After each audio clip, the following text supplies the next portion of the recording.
शाहपुर विधानसभा के बिहिया नगर पंचायत के ward number 8 में खबरें आई कि फायरिंग की गई है। जैसे ही ये खबर आई तुरंत घटनास्थल पर पुलिस पहुंची और जांच पड़ताल शुरू कर दी।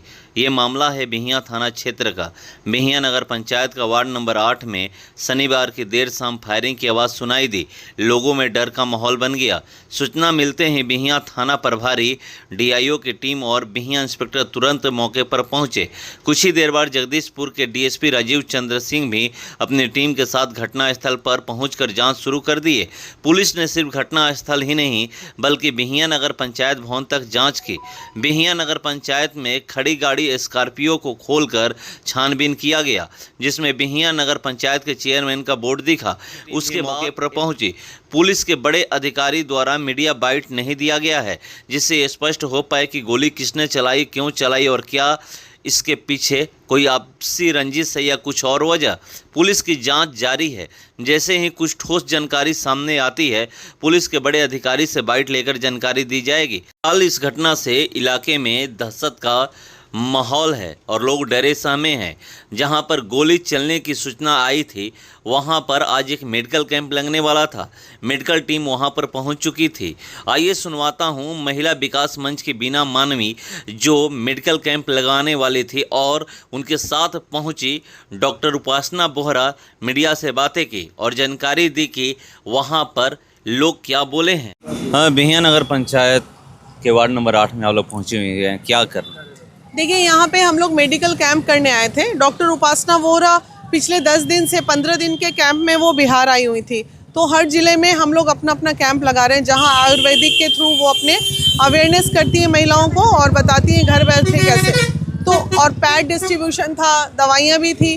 तो उसी दरमियान मैंने लगभग 12-1 बजे सचिन को फ़ोन किया, जो यहाँ के चेयरमैन हैं। उनको मैंने फ़ोन किया कि सचिन, आप अपने क्षेत्र में दलित बस्ती में कैंप करवा लो। तो उन्होंने बोला कि ठीक है, आप 4 बजे 4:30 बजे तक पहुंचिए, हमारा कैंप रेडी रहेगा। तो और लोकेशन भी उन्होंने भेजा। हम बक्सर से कैंप करके यहाँ पे आए थे। तो जैसे ही दलित बस्ती में गए तो अजीब सा दहशत वाला सीन दिखा। सचिन की गाड़ी लगी हुई थी, तो मैं ढूंढ रही थी उनको कहाँ हैं।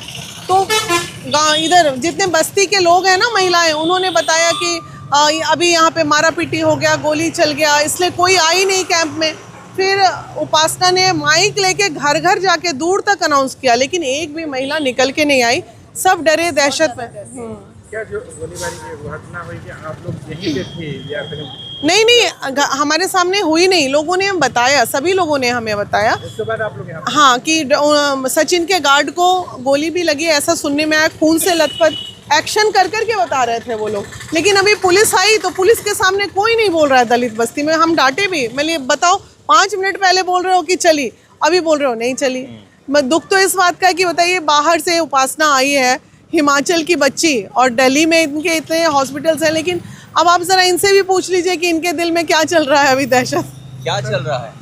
प्रशासन से भी कुछ बात हुआ? हाँ, प्रशासन आई है, सारे लोग आए। जो हमने देखा वो बताया, जो लोगों ने हमें बताया वो हमने उन्हें बताया। हाँ, बता दिए। जो अभी आप बता रही हैं वही बात? बिल्कुल 100 जो बताया वही बताया। जो यहाँ पे घटना हुआ सुन के आप लोगों को भी डर लग रहा था? हमें क्यों डर लगेगा हम पे? अरे देखिए, गोली तो जो चलनी थी वो चल गई। वही मैं समझा रहे थे कि भाई जो होना था वो हो गया, अब आप लोग कैंप अटेंड कर लो।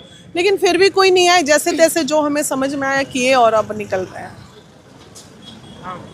क्या माहौल है यहाँ का? वो तो आप उन मासूम लोगों के चेहरे जाके देख सकते हो, कितना डर है। पर देखो, अगर इतना ओपनली फायरिंग हो रही है तो डेफिनेटली इस पे एक्शन होना चाहिए, पता चलना चाहिए। क्योंकि देखो, आज मानो जिसको लगी बचाव हो गया, अगर कोई मर जाता या किसी को ज़्यादा लगती तो कहने को तो 1 मिनट की फायरिंग है, व्यक्ति जोश जोश में कर देता है, लेकिन उसकी वजह से उसका पूरा परिवार या जो बाकी लोग, आप इमेजिन कीजिए, हम लोग कैंपेन करने आए, जो चेयरमैन जिनकी बात कर रहे हैं, है ना, वो कहीं ना कहीं मैम के माइंड में भी है कि यार मैंने कॉल किया मेरी वजह से। और सेकेंडली सपोज हम लोग बैठे हैं, हम कर रहे हैं, जिससे भी खुंदक थी उनसे या कुछ भी, वो किसी को लग जाती, हम में से ही किसी को लगती, या वहाँ जो लोग सुन रहे हैं उन्हें लगती। तो इस पे तो स्ट्रिक्ट एक्शन होना ही चाहिए और पता होना चाहिए कि किसको लगता है। क्यों नहीं लगता? आपको मतलब लगता पहले बोलिए, आपके उस पर रख दे, किसको नहीं लगेगा? अभी जो डर का माहौल है। क्या डर का माहौल है। बिल्कुल है, क्यों नहीं, आप एक बार अंदर जाके देखें। आप यहाँ पर क्या करने आए? एक्चुअली मेरा नाम डॉक्टर उपासना वोरा है। हमने दिल्ली से हमने एक मुहिम स्टार्ट की, मिशन जुगनू, जिसके अंतर्गत अभी तक हम हरियाणा, पंजाब, हिमाचल, यूपी सारी स्टेट्स कवर कर चुके हैं।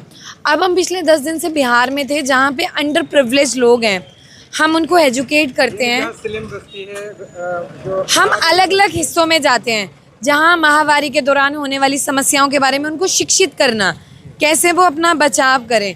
कैंसर जैसी बीमारियाँ, दांत रोग, महिलाएं बोल नहीं पाती, पैड डिस्ट्रीब्यूट करना और फ्री कंसल्टेशन, क्योंकि आज एक अस्पताल में जाके पर्ची कटवाने का भी पैसा लगता है। उन सब के बारे में हम जानकारी देने आए थे।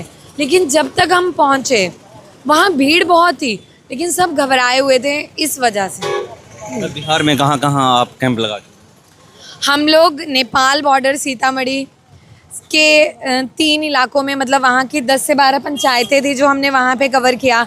पटना के आसपास वैशाली कवर किया और बक्सर में हम गए। अब यहाँ था और कल हमारा डेयरी में है, रोहतास, डेयरी, इस सारी जगह पे। अभी है वहाँ पे कैंप? 2 दिन, अगले 2 दिन। 2 दिन यहाँ भी कैंप था? जी जी, यहाँ था। से तय था यहाँ पर आज का? जी जी, हाँ। पहले से था। फिर कल के बाद निकल जाना है? नहीं, अभी हम लोग 16 तक बिहार में हैं। 16 तक। जी, डेहरी के बाद कहाँ है? डेयरी रोहतास में है और उसके बाद मैम कहाँ पे है आगे का? रोहतास में है, ओबरा में है, ओबरा, औरंगाबाद, और उसके बाद पटना मेन सिटी में है हमारे 2 दिन के, वहाँ के उसके बिल्कुल 10 से 20 किलोमीटर के दायरे में।